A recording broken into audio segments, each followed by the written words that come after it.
Welcome back, my friends, to another episode of the Shema podcast. I have an important topic I wanted to discuss today. I want to talk about what is quantifiably the number one threat to the Jewish people at this point in our history. And you may be thinking, hey, Dan, you just covered that with Rabbi Shore talking about anti-Semitism. But if that was your conclusion, then you may need to listen to that again, because the message from that was mostly that what anti-Semitism has done, especially through the words of Adolf Hitler himself, is brought clarity to who the Jew is and our sacred role in creation. So before we get into this, I want to bring back some ideas that I discussed in the episode on escape from the exile of Edom. And in that episode, I discussed some of the teachings of the Morah on the Parsha, the verses of the covenant of the parts with Avraham, and how he explained that through the taking those three animals and cutting them down the middle, that what Avraham was looking at is that he was seeing the exiles of his future nation. And the first three exiles could be clearly delineated down the middle, and he can make a very clear argument. The alternative position provided by these other nations that we would fight with over time. With the Babylonians, they came after us and said the purpose of life is physical strength because might makes right. And Abraham had a very clear argument to that. And he said, no, the purpose of living, the purpose of mankind is who is strong, one can overpower his Yetzer Hara, who can allow their spiritual self to shine through and overpower physicality. And then he looked at the exile of Persia, and their argument was against the emotions. The purpose of life is to go after emotions and lust. And Avraham had a very clear argument to that. It was no, the greatest pleasure, the most sustainable, permanent pleasure is in cleaving to our Creator and emulating him in this world.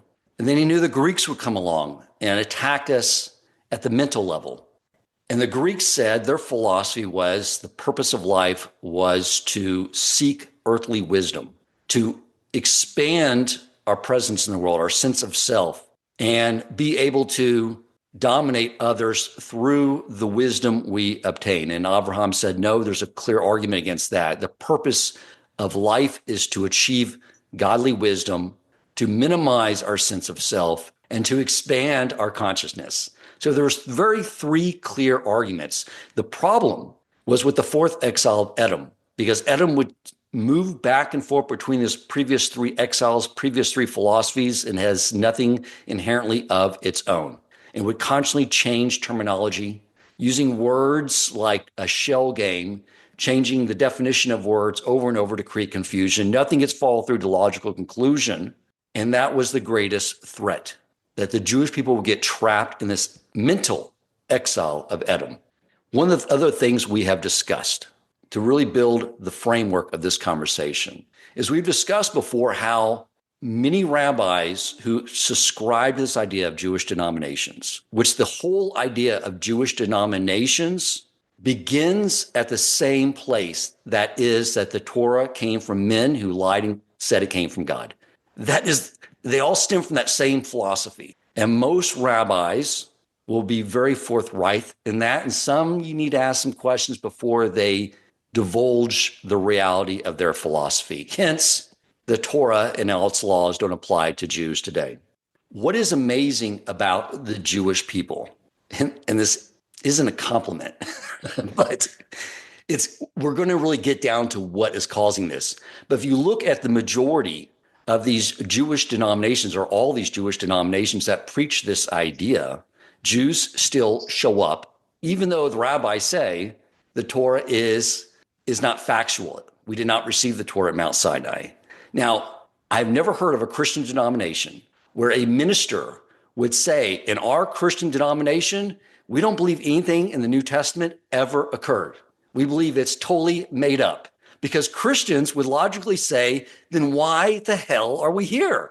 Why are we paying the mortgage on this building? Why are we paying your salary? Why am I missing Sunday football? We're going home. But the Jewish people keep showing up. It's very bizarre, but I think that's where this whole conversation is leading to. Furthermore, we have discussed that while the majority of people in the world, including Jews, will say, I believe in God, if you ask them to define God, the God they define is the God that Pharaoh believed in. And as Rabbi Natan, the disciple of Rabbi Nachman, said, if you don't believe and know that your creator is controlling everything and governing all your affairs and orchestrating every single event to help you actualize your potential in this world, then you are an atheist. And so what happens in the vacuum of an understanding that God is one, that he is controlling everything, he's aware of every individual, especially every Jew, what happens in that vacuum? In the vacuum and not knowing the Torah came from our creator and it is the roadmap, the blueprint for a Jew to actualize their potential and bring about a revelation of Hashem. Well, something gets filled into that vacuum. And this is what has happened, my friends. If you look back at U.S. history, and I'm sorry for my non-U.S. listeners, but the ideas here hold the same. But if you look at U.S. history, our country was structured as a constitutional republic. The framers not only feared monarchies and oligarchies, but what they feared most was democracies. That is what they wanted to protect us from. Because an oligarchy or monarchy, when the few try to control the many and are tyrannical over the many can overtake them. The problem with the democracy is the majority can become tyrannical over the minority. So what they did was they created a constitutional republic, limiting the powers of the federal government, enumerating them. I know you're probably asking, Dan, what in the hell does this have to do with Judaism? What does this have to do with Torah? I'm getting there. Be patient. This was the idea of our government, a government that limited the powers of the federal government, left democracies to the state in order to protect liberty. During the FDR years, this has expanded. And the way he did it was not in a very honest method, because he proposed his New Deal and the U.S. Supreme Court said, none of this is constitutional. Congress does not have the authority to do any of these things.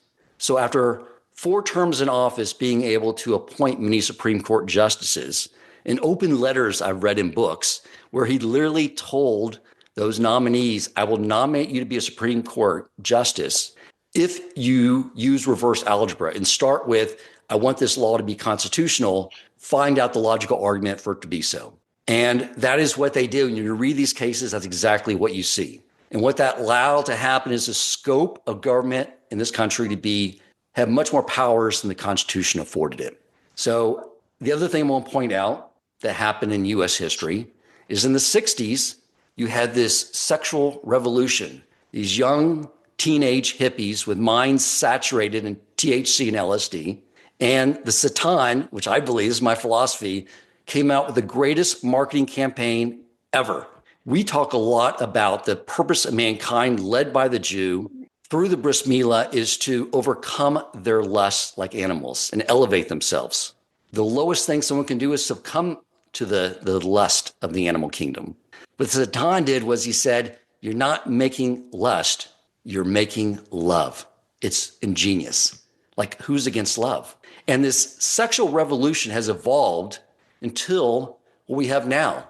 About 5 years ago, my nephew sent me his screenshot from his application at the University of Texas.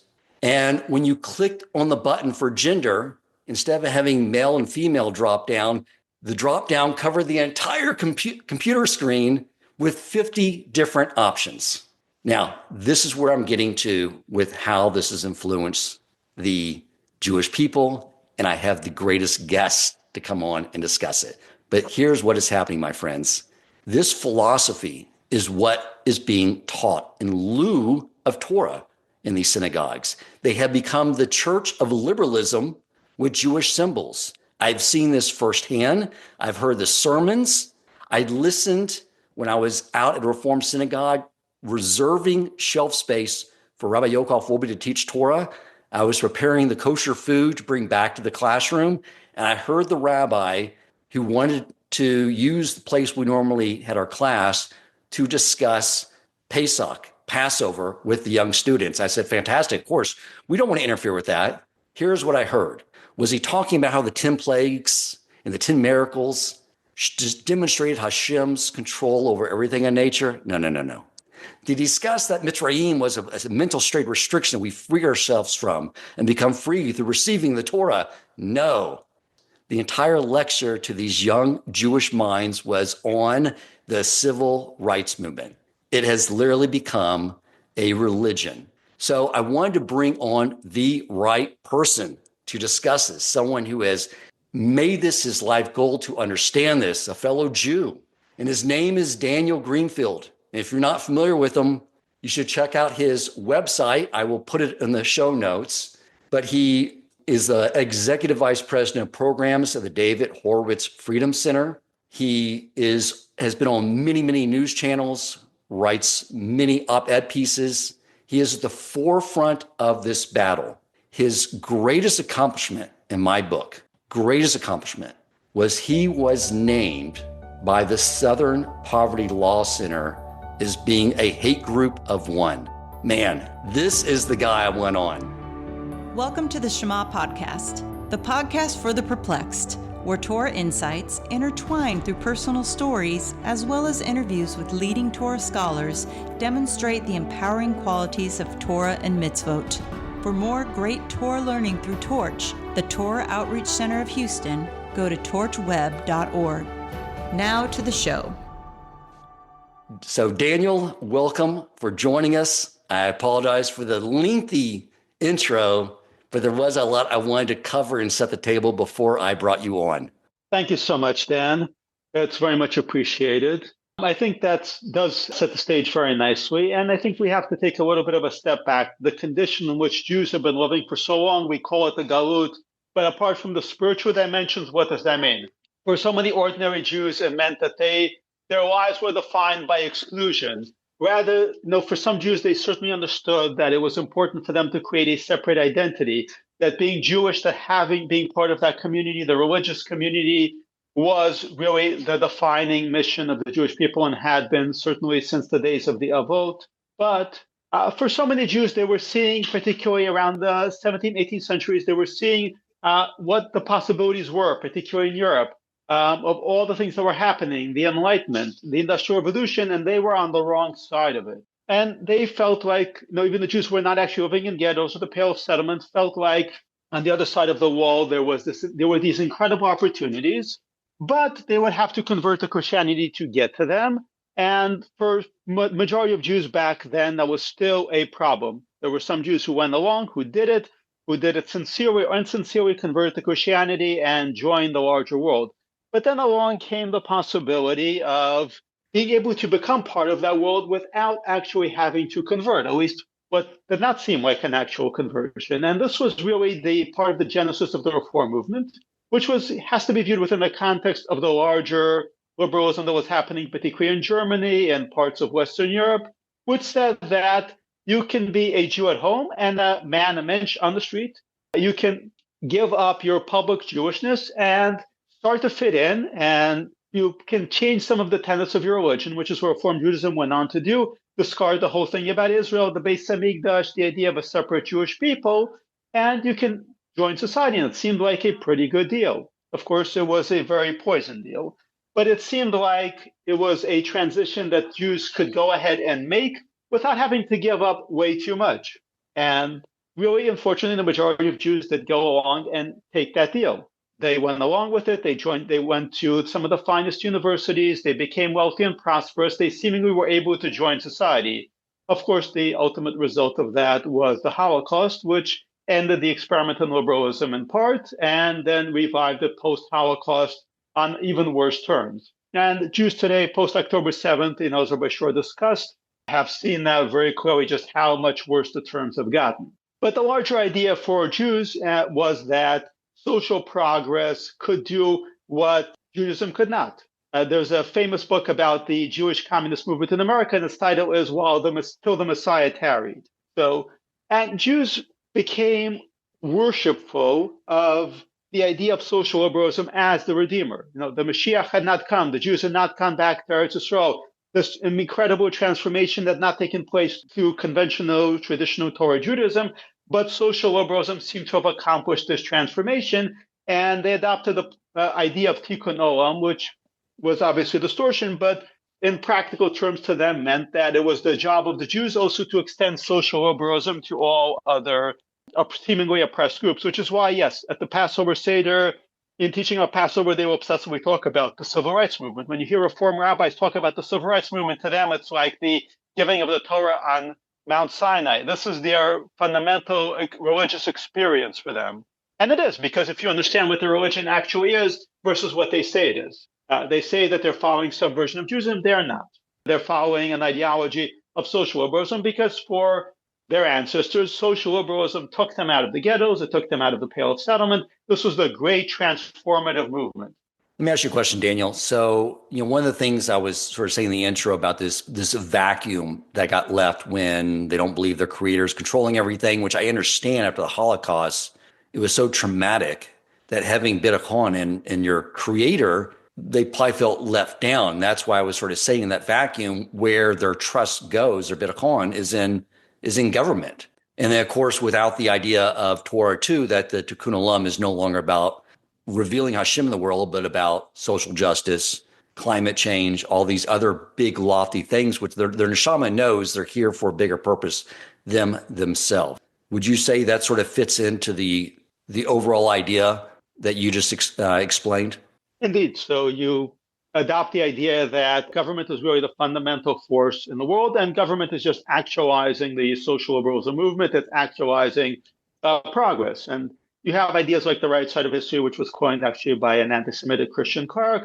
The idea that the arc is always bending toward justice. All these phrases really, they're messianic phrases, but they're kind of a secular messianism. They say that if we really want to transform the world, we can do it. It's you can see elements of the Tower of Babel in that. And if we actually form this movement, if we try to transform the world, yes, we can fix the environment. We can liberate all the oppressed peoples. We can create all these new gender identities. But this is really the underlying idea of Marxism is, beyond social liberalism, is to deconstruct everything that existed in order to create some ideal world. We go back to year zero. In my book, Domestic Enemies, actually, I discuss how the French Revolution innovated a lot of these things. You were going to go back to year zero and reverse everything that had come before. And of course, religion is part of the problem. Thus, the idea that Jews would be able to maintain any kind of individual attachment to religion or Judaism or Israel had to go by the wayside. And it's one of the first things the Reform movement had to throw out, the idea of Jerusalem. They would say, Berlin is our new Jerusalem. Of course, we know how that worked out.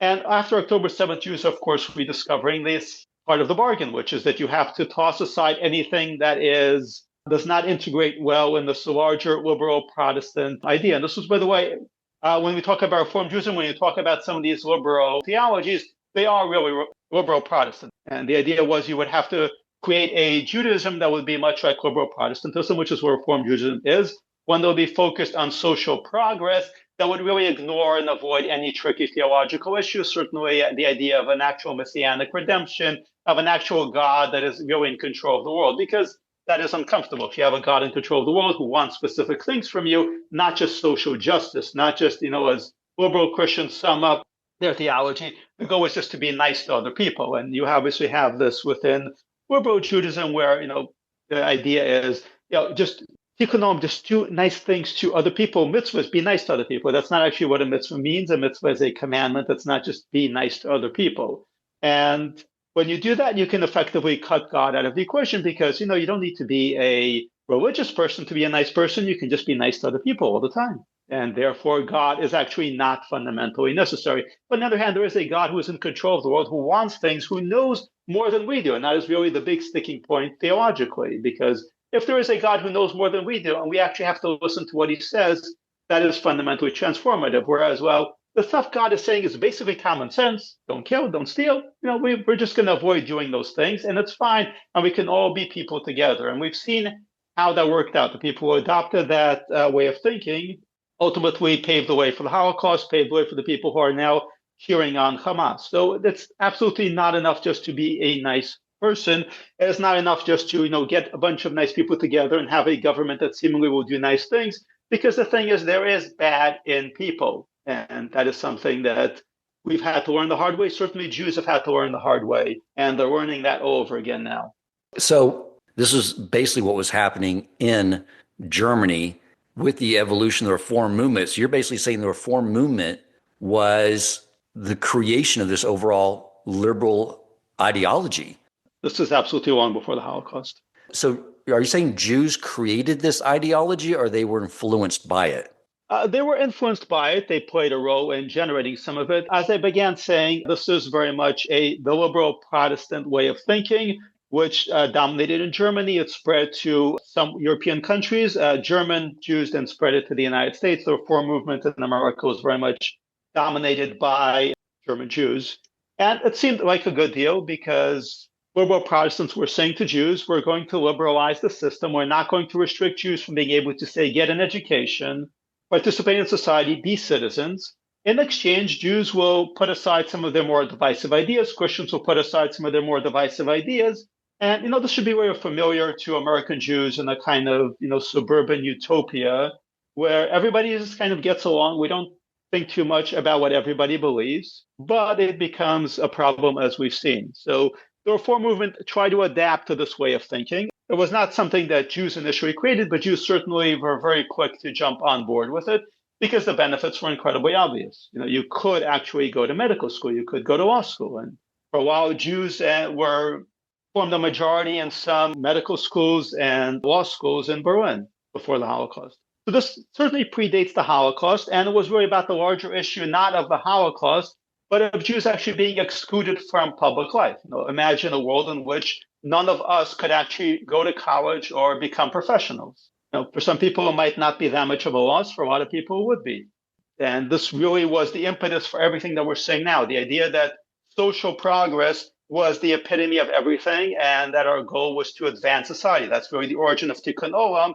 And if you understand that's what the origin is, you understand where Reform Judaism and a lot of liberal Jews went wrong. If you look at a Venn diagram of Torah and liberalism, if you could first start and talk about where there is overlap and then where there is distinct opposition from the other. So seemingly some of the goals of liberalism are compatible with Judaism. We believe, obviously, in charity, we believe in making the world a better place, but we don't believe in making the world a better godless place, nor do we believe that human beings are the be-all, end-all of wisdom. And this is really where the liberal idea conflicts with the Jewish idea. So and this is, by the way, true, you've done a summary of Babylon and Greece and Rome and the past civilizations. Well, some of the positive impetus of those civilizations were around values or things that Jews actually shared. There were Greeks who very much respected the Jews, and there were Romans who, in a certain period, were actually trying to keep Shabbat, were trying to do some Jewish things, and we see this in American society as well. There are points of compatibility when it comes to doing positive things. The problem becomes with the larger philosophical areas. And with Jews, there is a problem where we kind of jump on board movements and we look at the positive things in them. We don't actually look at the negative things or the more complicated philosophical and theological conflicts down the road. We're very happy when somebody is accepting of us, in part, again, because we do have a bit of an inferiority complex, which is unfortunate. Secular Jews in particular have the sense of they're not good enough for society. And we also don't look at what the larger ideas become. So Jews are motivated not just because we want to do good things because we're nice people. We are nice people and we want to do good things. We are doing these things because God actually gave us a special and a separate mission. And that is completely incompatible with liberalism. Liberalism says we're all basically the same. We're all kind of interchangeable. And certainly there's no larger entity, no larger power that's actually giving us a mission. Our missions come from ourselves. We are self-directed. And that seemed like was kind of nice for a while. Then the 60s kick in, the counterculture kicks in, and we see actually what being self-directed, what the price of being self-directed is. If you are just purely self-directed, if your only source of morality is yourself, or mass movements, which are even worse, we saw throughout the 20th century the horrors of mass movements. Liberalism eventually becomes perverted into either radicalism on the left, radicalism on the right. By the way, there were plenty of anti-Semites who came out of liberal movements. By the way, Wilhelm Marr, who coined the term anti-Semitism and was an anti-Semite, came out of liberal movement. there were plenty of anti-Semites who came out of liberal movements. So at that point, your movement starts to become corrupted. It becomes corrupted by human impulses, by the underlying issues with humanity. And those are things that liberalism denies. Liberalism will say that humanity is perfectible. As religious people, we know that humanity is not perfectible. And this is really where the fundamental split kicks in. We are not perfectible people. We are fundamentally flawed people who are following a godly mission. Whereas liberals believe, we are ascending angels. The hereditary practice said I'd rather be ascending ape than a fallen angel. We can actually perfect ourselves up from the slime of evolution, from apehood, and we can become perfect. And we know, as Jews, as religious people in general, we know people are not becoming perfect. They are going up and down. They cling to God in order to redeem themselves, to become better. And it's still an up and down process, no matter how much you believe. And that is where everything comes apart. Liberalism does not believe it's an up and down process. And as a result, it has no ability to counter its own problems when things start going downhill. In the US, if you were to go through and sort of recap the last, 4 or 5 presidents and rank them and summarize their support for Israel. And I'm curious to get your analysis on that, because I know you've done a lot more deep dive than I have. I'd like you to discuss that, because what I find mind-boggling is that what I know about how each president has treated Israel, that it seems like the majority of these Jews that are duped into going to the Church of Liberalism with the Jewish symbols are supporting the presidents that were the worst enemies to Israel. But I would like you, since you're more educated in this manner, to discuss that. Well, just to briefly recap, we have this idea that there is a long, enduring relationship between Israel and America. To some degree, philosophically, religiously, for some it's true. As far as our politicians go, it's really not. There was really no good relationship between Israel and America until the JFK administration, the Truman administration, and Jews have this myth about Truman, who, and afterward he promoted the myth himself. I created Israel. I'm the new Cyrus. No, the reality is the Truman administration was anti-Israel. It was slightly less anti-Israel and anti-Semitic than the FDR administration. FDR went along and spoke to the Saudi king Ibn Saud and said that if I had my way, I'd give him the 6 million Jews of America, never mind those of Israel. FDR was militantly anti-Semitic to the point of being almost genocidal. Truman was somewhat better, but still basically anti-Semitic. There's a scene where he's actually talking to his biographer after he leaves office. It's cold, it's Missouri, it's the winter, and he tells the biographer, I'd like to invite you into my home, but my mother-in-law has never allowed a Jew in the house, and she's not going to change that. So, it's a little bit of context with people of telling the Truman and Eddie Jacobson story about his supposed friend, Eddie Jacobson, how Eddie Jacobson persuaded him to actually support Israel. The factual reality is that Truman imposed an arms embargo on Israel as it declared independence. He and the State Department people expected Israel to be destroyed by the invading Arab armies, but he also wanted to win an election, and New York was crucial to that. That's the short version of it. After that, things did not get any better with Eisenhower. Eisenhower's foreign policy was run by oil companies. His administration is probably one of the more anti-Israel ones to date. We just don't tend to remember it. And included threatening Jewish leaders, getting Jewish leaders together and threatening them that donations to Israel would be entirely cut off. Then things in the Middle East fundamentally shift, which we can appreciate. We're watching what's happening with Syria now, for example. And all the old British imperial infrastructure in the Middle East that the United States was hoping to run began collapsing. The Soviet Union built relationships with Egypt, with Syria, and suddenly Israel became one of the few options available. And then the JFK administration starts building up a relationship with Israel. LBJ continues that relationship. This is a kind of a high water mark at that point for the relationship, but it's not motivated so much by emotion. Yes, JFK gives some very nice speeches, but it's basically a self-interest relationship because America has run out of options in the Middle East. Nixon administration comes in. The results are very much a mixed bag because it is a self-interest relationship. The Nixon administration is, like the previous administrations, wants to both use Israel and also limit Israel's expansion. They want to use Israel as a kind of a carrot and stick to get the Arabs back into the American camp, not the Soviet camp, which has very horrifying consequences, particularly during the Yom Kippur War, which the Nixon administration, particularly Kissinger, is well aware is coming. And they try to weaken Israel, while at the same time stepping in at the right time to seemingly save it and then weaken it again. This becomes kind of the template. The Reagan administration is another high watermark in some ways because it does mark a Republican Party that is becoming pro-Israel. At the same time, it's also a mixed bag because some of the old guard are still there. Before that, though, the Carter administration marks probably the lowest point after Eisenhower in the relationship with Israel because this is an administration that isn't motivated by transforming the Middle East, transforming America's relationship with the Middle East by empowering various enemies, taking down the Shah in Iran, and believing that if America forms an alliance with various Islamic groups, that is actually going to be the way forward in the Middle East. This is the genesis of the generations of Islamic terrorism we've been dealing with since is the Carter administration. And the Reagan administration has some complicity in that as well, unfortunately. So does the first Bush administration. Anyway, the upside is a lot of these administrations, the relationship with Israel has not been, shall we say, particularly good. The second Bush administration is probably the most pro-Israel administration until the first Trump administration comes in. But at the same time, there are still very much limitations. And the Obama administration, that's another low watermark, one that actually takes the Democratic Party more permanently into the anti-Israel camp.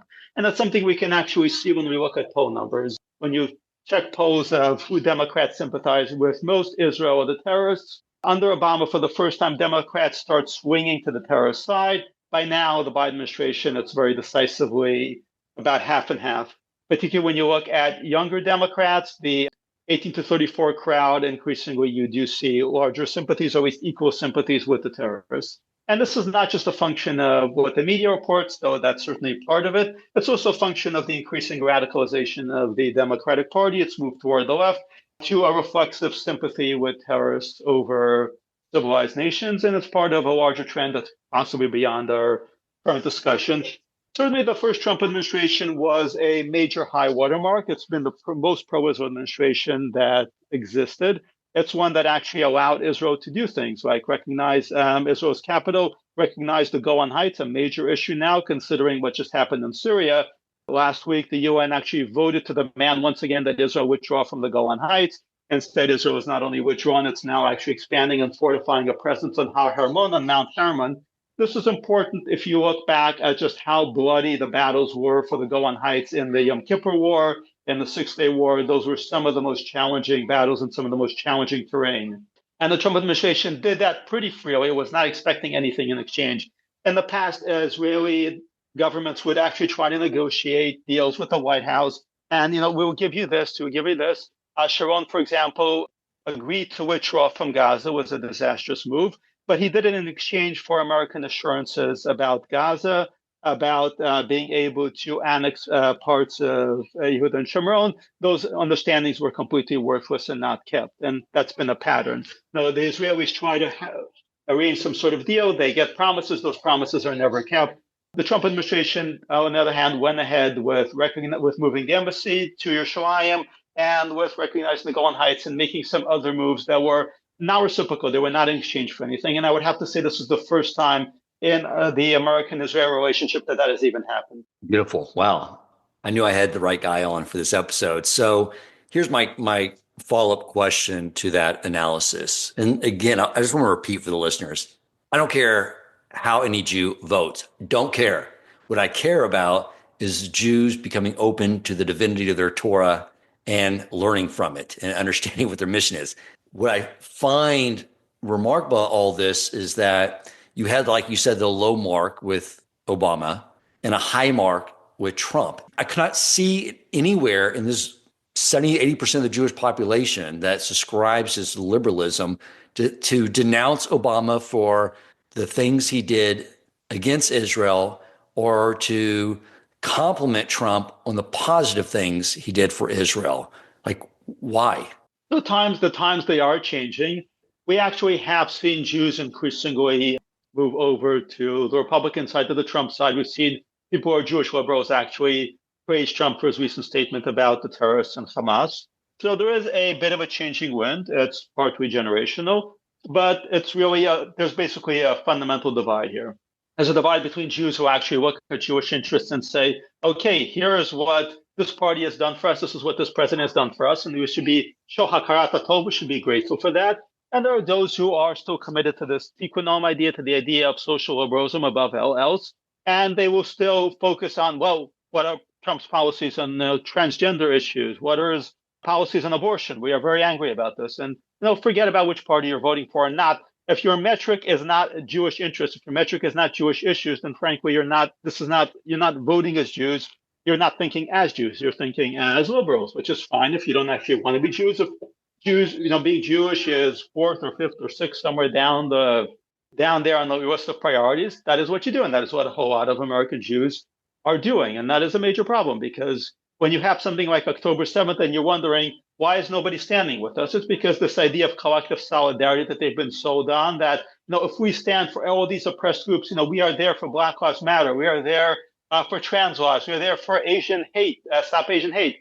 If we are there for all these things, they're going to be there for us. And they're discovering these people are not only not there for them, in many cases, they're actually there for the other side. And some Jews have woken up. They've learned the lesson. We can easily see that in a lot of places. Others have not. Others still continue to believe in this fictional myth that if Jews give up their own interests and support others, they're being somehow very noble, or that somehow this will all work out, what they call collective solidarity. In fact, collective solidarity has hopelessly failed. So either Jews vote their own interests or they vote somebody else's interests. I mean, if you vote somebody else's interests, if your focus is on this kind of liberal altruism and it doesn't pay off, and you do it again and it doesn't pay off, and you do it again and it doesn't pay off, and liberal Jews have been doing this since the 70s.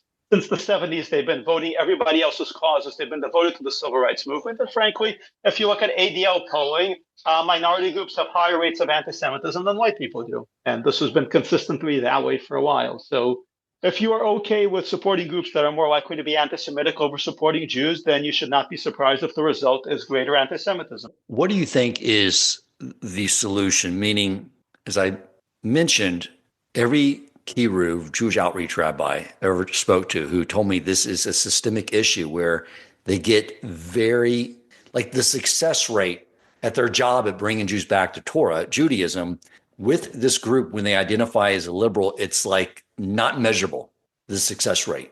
And I was speaking with someone, a dear friend of mine, who said, hey, Dan, only 20% of the Jews left Egypt. We are on a fast track towards the era of Mashiach, being back in Israel with the temple, with the Torah as our constitution, as a Hedron court, learning Torah all day. If they don't want to come again, oh well. And that is prophesized in the Zohar that will happen again. However, negative prophecies, as we know, are there as warnings. The positive prophecies are promises. My argument against taking that approach is I think what happened during the Holocaust was our Creator yelling at us very loud and clear. And it wasn't just the Jews who were throwing off the yoke of Torah that got pulled into the Holocaust. It was a lot of very pious Jews. And it's Hashem telling us, you're all in this together. Do not give up on each other. And besides the things that are sort of waking Jews up by these groups that they wanted to support, thinking they would be reciprocated, and that's clearly not happening now, can we do, again, not to get Jews to vote a certain way, but to get Jews to realize that liberalism has become a religion for them, and Torah Judaism is the religion that is meant for them, that is designed for them by their Creator, and the way for them to achieve really everything they're wanting to accomplish in the world. What's the solution here? Well, one way is to look at results.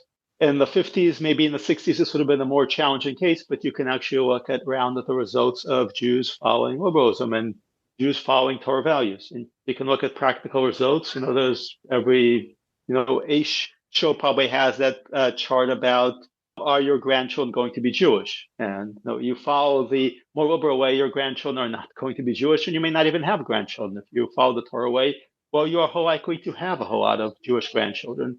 That's one metric. Another metric is, are the Jews actually safer? Are they better off in liberal areas? Or are they better off with actual community solidarity? Are they better off being part of integrated Jewish communities? When something like October 7th happens, so many Jews who have been part of this liberal infrastructure are talking about how they felt abandoned by their colleagues and their friends and their book clubs and all that. Would they have felt abandoned if they were actually part of religious Jewish communities? We all know the answer to that. You can look at the results in the larger society. You can look at it globally. And we can discuss philosophy, we can discuss theology, but the bottom line is you look at the results, you look at, is life better for you or is it worse? Is the path you've chosen, how has it worked out? People have done this for 40, 50 years, looking back at the world that they've been part of. Has it actually made them happy? Are they better, more fulfilled people for being part of a more liberal secular society as opposed to their counterparts in the religious community? It always comes down to education. I like those ideas because they get at something fundamental in a Jew that they will not let go of. Meaning, I always approached everything in my years as an atheist that the Torah is not true. I believed everything my rabbi said, the Torah is not true. So therefore, there is no Jewish people. But most Jews won't go there. Their neshama will not let them get to the point of saying, okay, if the Torah is made up, and there was no Mount Sinai revelation, and the Jewish nation was not formed at that pivotal moment in time, then quit identifying as a Jew, but they won't do that. There's something in them very deep that won't allow them to do that. And then when you bring up the success rate at Jewish perpetuity under this system of reform or conservative, which is, again, it's just houses of liberalism, I think that's definitely very profound way. I think that will speak to a lot of people in preserving their Jewish identities. They know deep down that it's something that's important to them. We have a really difficult task, Daniel, and this is what scares me, is that Hashem wants us to be a light in the nations. He wants us to go out and influence the world, and he wants us, but he doesn't want us to assimilate. He wants us to integrate, influence without assimilating. Very difficult task.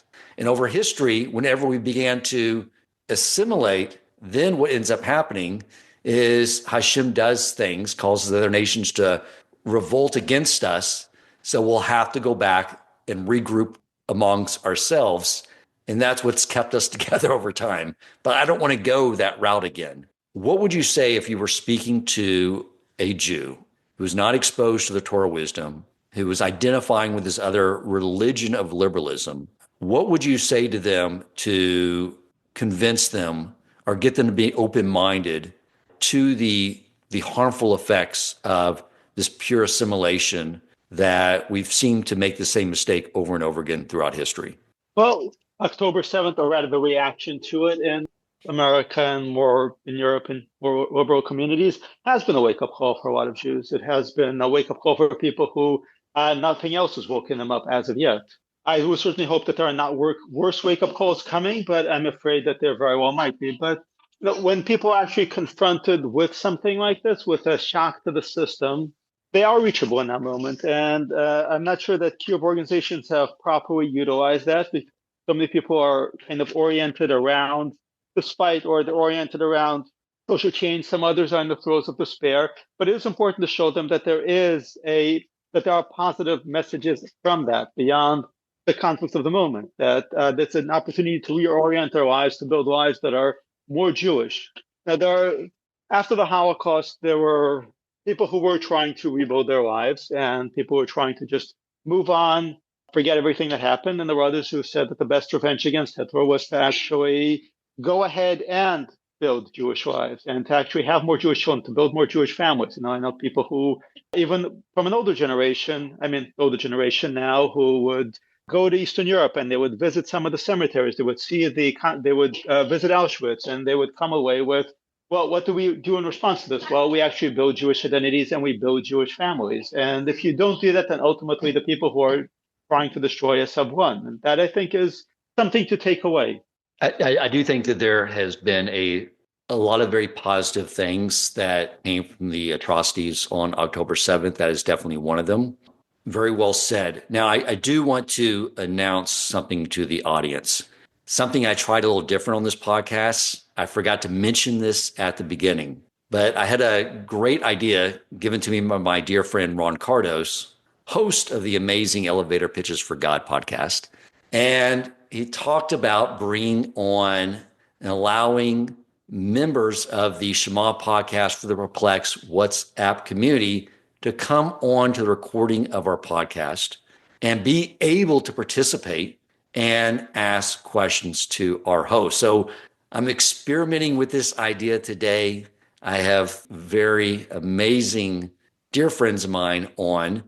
So I'm going to start with Ron because I know he has some questions he's posted, but I'd like to hear you go ahead and just ask the question directly to Daniel. Ron, thanks for being here. Hi, Daniel. Thanks for coming on. This is great. Been reading your stuff on Front Page Mag for years at the Horowitz Freedom Center. Question number one. So how did the Jews attach themselves to the party, the Democratic Party, the party of slavery, pro-Jim Crow laws, party of segregation?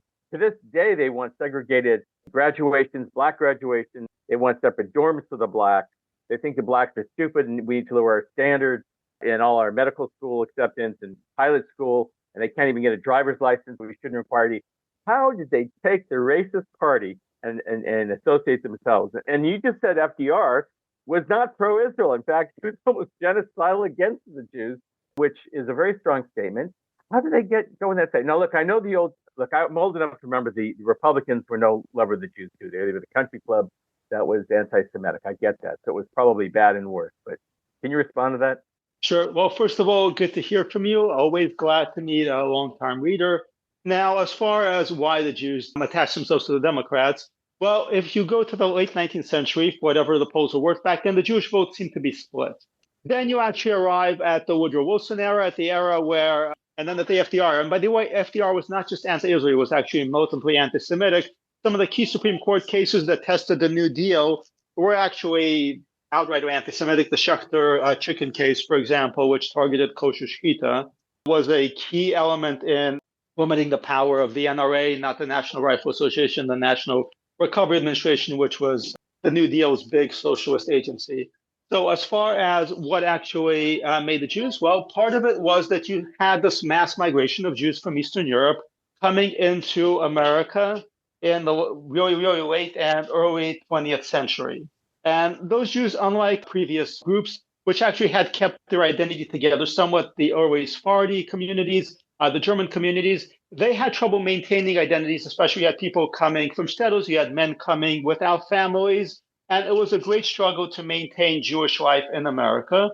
They also went into a public school system, a centralized public educational system that was the whole of the melting pot idea. So the idea was the system would take all these people coming from different places, it would strip away their various identities and beliefs and turn them into a very generic, ideal liberal citizens. And they went through this process. They were taught to despise their parents as greenies who didn't know anything. And that generation really became the big liberal Jewish generation.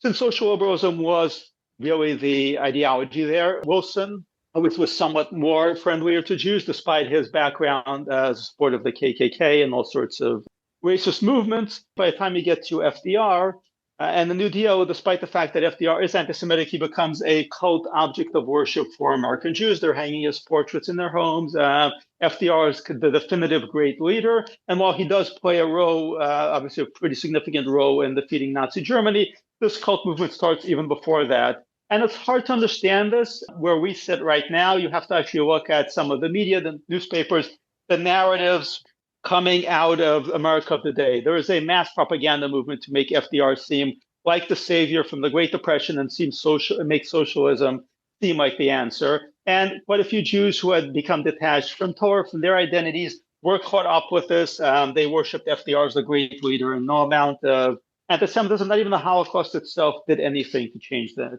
Well, that raises my second question. I think you just answered it, which was, can you move any Jews? Because I'm up in Northern California. We have 450,000. We're fighting a losing war here. We really are. In fact, I think we're getting ready to buy a second house in the Jewish community, maybe Las Vegas, something close to my children or in California. But it's like there's no moving these people. They're so, I know we're stiff-necked people, but is there anything that you've done or you found that works? Because I've tried everything and nothing's working. Shabbos, of course, is the best. And I think it's good, but still a lot of people aren't moving.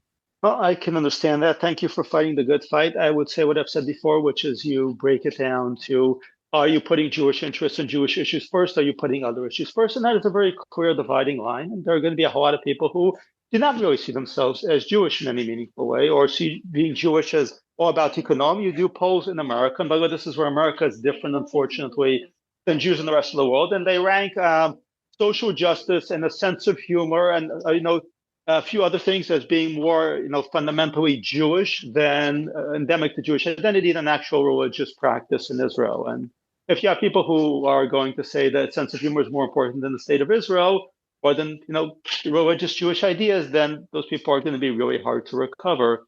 In some ways, it's a generational issue. I only have so much time to talk about this.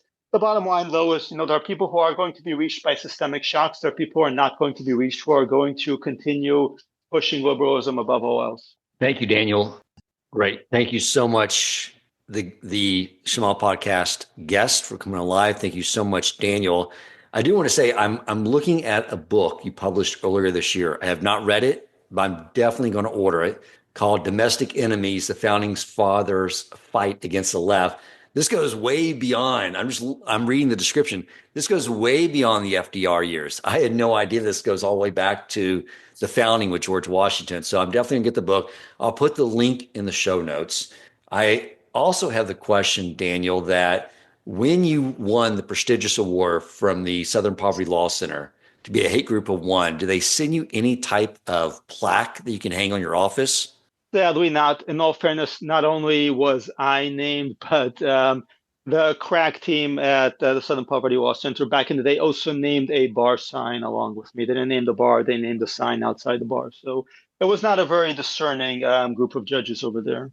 Because I think you should wear it like a badge of honor. And I know my listeners in the Shema podcast WhatsApp community would be delighted to build a beautiful plaque and send it to you that you can hang on your wall with great pride, because I don't know where they get the moral authority to label you a hate group of one, but I think it's hilarious. And I think that when you have evil calling you evil, it sort of means you're on the right side of things. So thank you for taking a lot of abuse. So if we got you a beautiful plaque to hang on your office wall, would you be willing to hang it up there?